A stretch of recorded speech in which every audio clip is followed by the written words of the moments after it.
r/Nosleep. Posted by u/RisingMac. I'm a hitman. I got a contract multiple times on the same guy because he kept coming back. Final. Very serious danger, he had said. What the fuck was that supposed to mean? This supposed Father Mueller wanted to meet face to face. We never meet clients face to face. I'd only been contacted a handful of times by contract holders before. They aren't supposed to even be able to get our numbers. This was different though, nothing this fucked up had ever happened before. It was like I was on autopilot. I agreed to meet without really even thinking. We'd meet in the park where everything seemed to be happening these days. Nice and public. I went armed just in case, if this was a serious client they might try to attack me or something for failing. It's happened before in this business. I scoped out the meeting spot, the big walnut tree, from afar. There were two shady looking guys wearing sunglasses hanging out underneath it, neither of whom looked like a priest. Might have been a setup all along. These are strange times, aren't they, my friend? Came a voice behind me with a deep accent. I must have been all out of sorts to be caught off guard that badly. Nobody sneaks up on me like that.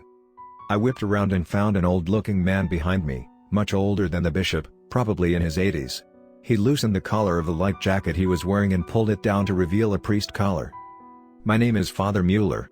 I understand we're breaking many rules meeting like this. I apologize. How did you even get that number to my burn phone? I asked. The deep web is a plethora of information, he said. Those two suspicious-looking gentlemen over there are with me. I had a feeling you'd spy on things before meeting. You didn't let me down. It's better that just you and I talk anyway.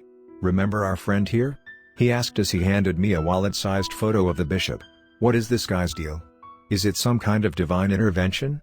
I asked half-heartedly. Quite the opposite, in fact, Father Mueller said. Whether you believe in God or Jesus or any religion for that matter is irrelevant for now.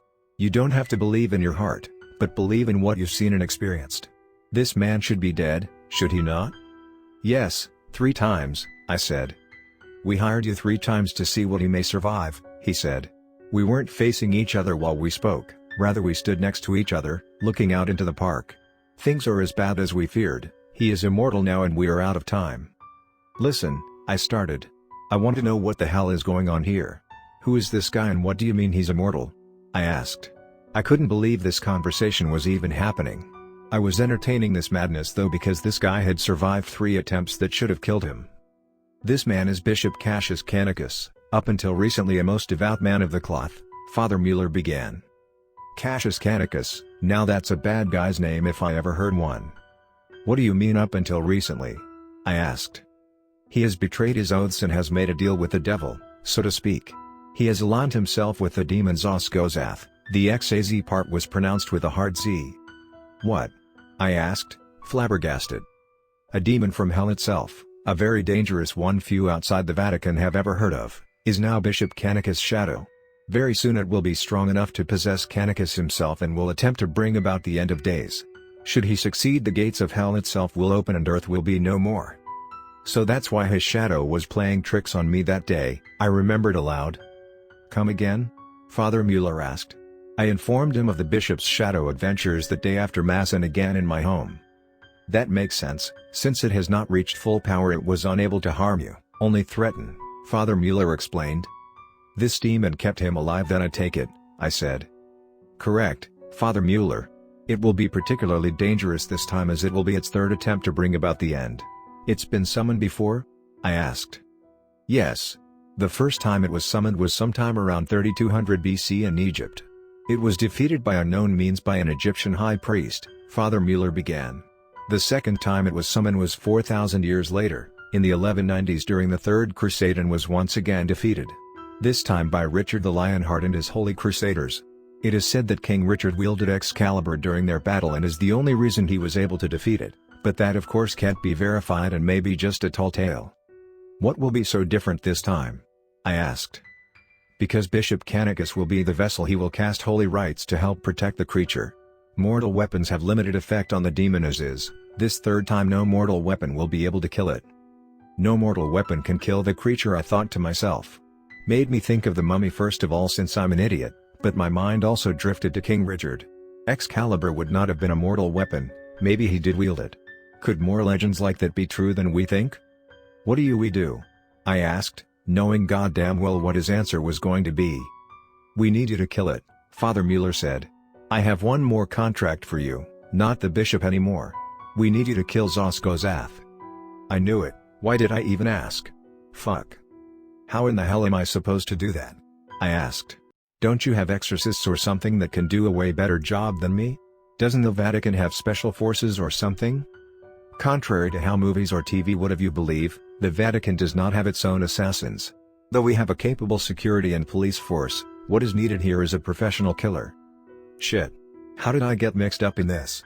This must be my penance for living such a nefarious lifestyle all these years. Fuck. How would I kill it? I asked. Will you guys bless some bullets or do I need holy water or something?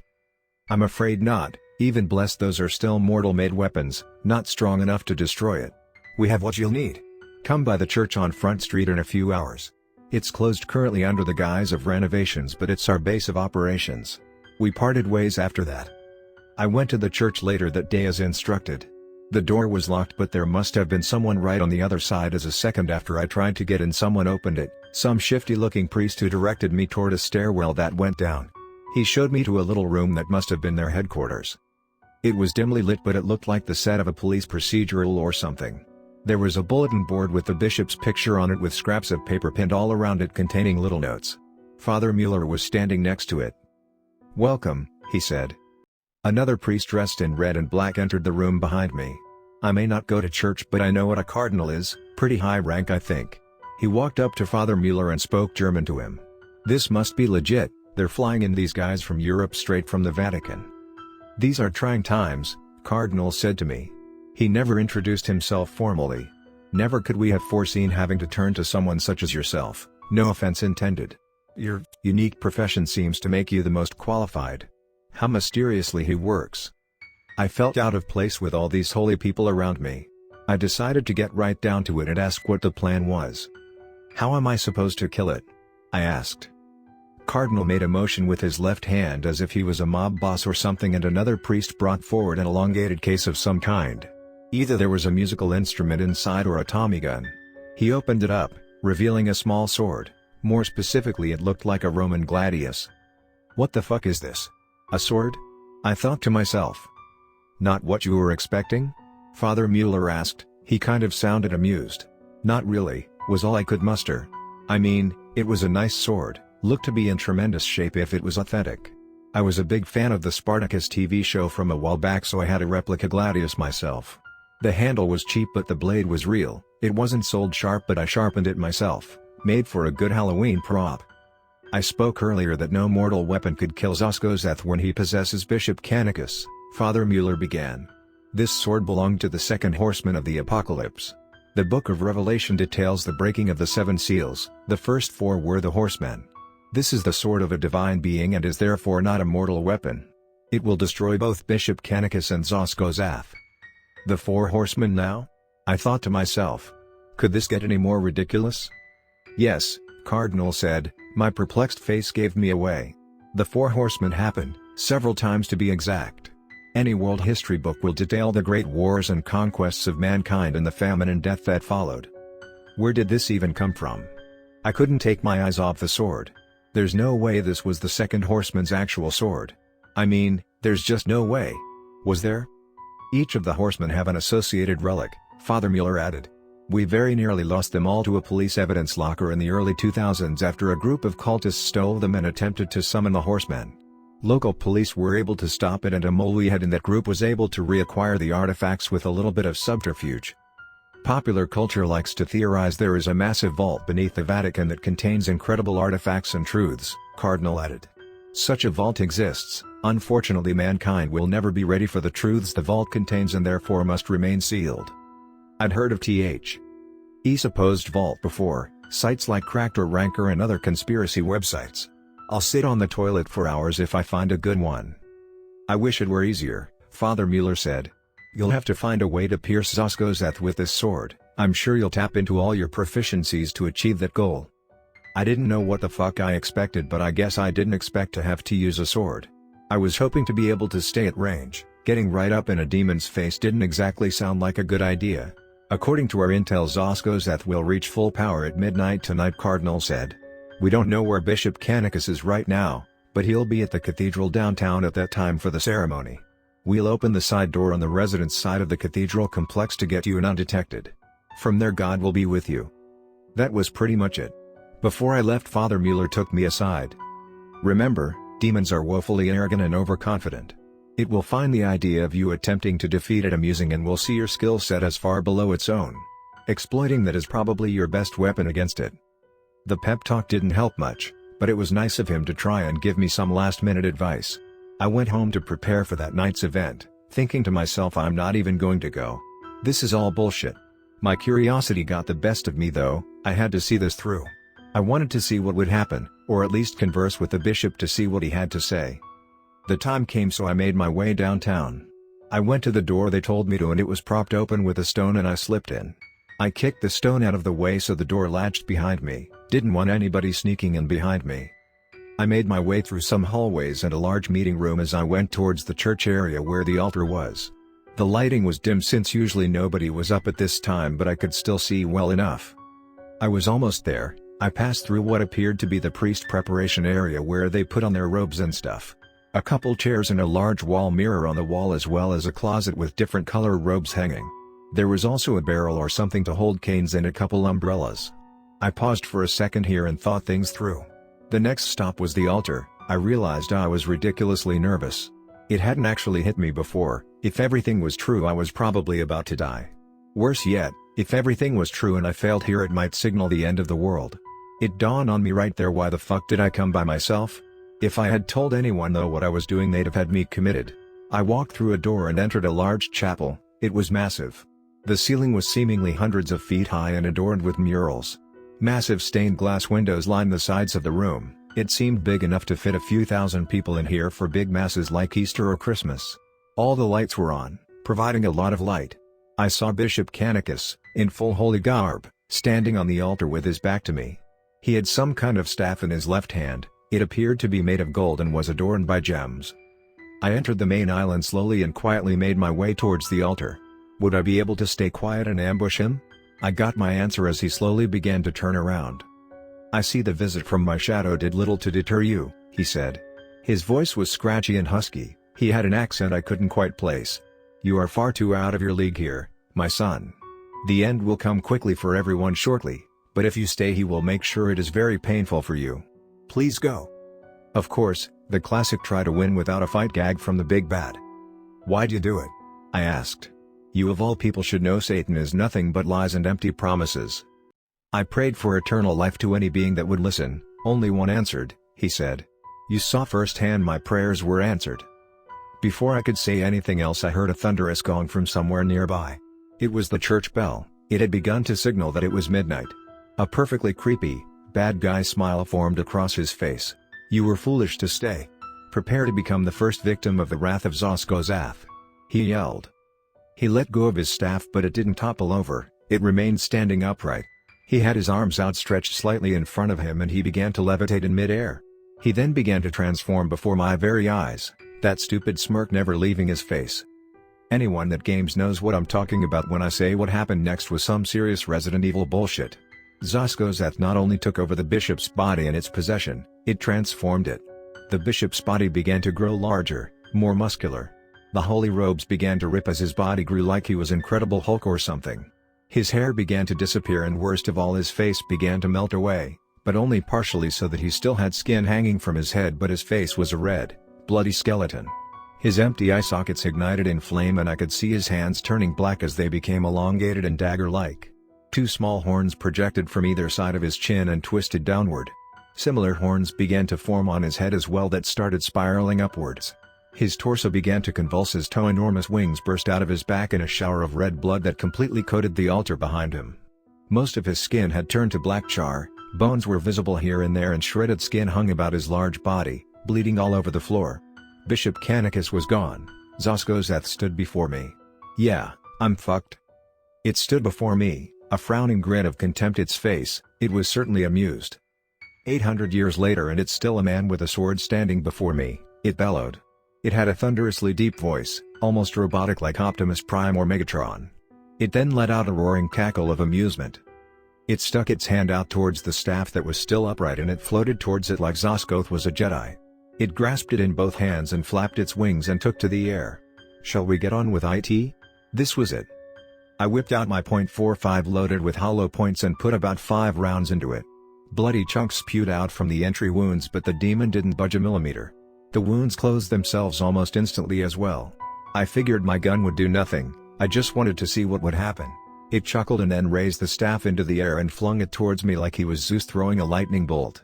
I dove into a row of nearby pews as the staff obliterated an entire section of benches next to me. I then saw the staff return to Zoskos via its telekinesis. I crawled further away since the pews were high enough to crawl under. I heard more pews get destroyed behind me, so I switched directions. Come out wherever you are," it roared. It certainly was enjoying itself. Random pews flew into the air. I could see Zoskos from where I was, simply waving its arm here and there like it was some kind of Sith Lord. I crawled to the east side of the chapel. I decided to have any chance I had to get out of sight. There was a raised cubicle kind of area attached to a large stone pillar where readings took place so people could see who was reading. I might be able to sneak in there and hide for a minute. I stayed down and crawled around to the reverse side where the steps were. I got in without it seeing me. At least I thought so. It was quiet for a few seconds, too quiet. I peeked over the railing and I could see it looking towards me. It knew where I was and appeared to be charging up some kind of energy attack. I dove out of the loft and hit the ground hard, just as some sort of energized fireball completely blew up the whole concrete support. If too many more of those were destroyed, the whole building might come down. Rubble rained down on me as I gathered my bearings and I could see it hovering again. The breeze from its flapping wings felt icy cold. I was lucky no huge chunks of rubble smashed me when they fell. This was fucking hopeless. There wasn't even a measurement for how out of my league I was. There was positively no way I was going to be able to get close enough to stab it. Richard the Lionheart was a badass, one of the greatest warriors in history. I'm sure he didn't have this much trouble. Seeing that I had landed near the door I came in from, I jumped up and dove into the hallway and retreated. It was much more cramped and the quarters were tight. This was the only advantage I could think of. I heard massive sounds of destruction behind me and I had just made it to the dressing room area when Zoskos erupted through a concrete wall and bowled me over. The horseman's sword clanked on the floor as I had dropped it. The wind was completely knocked out of me and after a few seconds of catching my breath I took a knee rather than stand up completely. All I could see was Zoskos in front of me. It had the sword in its right hand. As far as boss battles go, this was a train wreck. The most one-sided final showdown in the history of final showdowns. It had the only weapon that could destroy it. "You thought this worthless trash would be my end?" it bellowed, referring to the horseman's sword.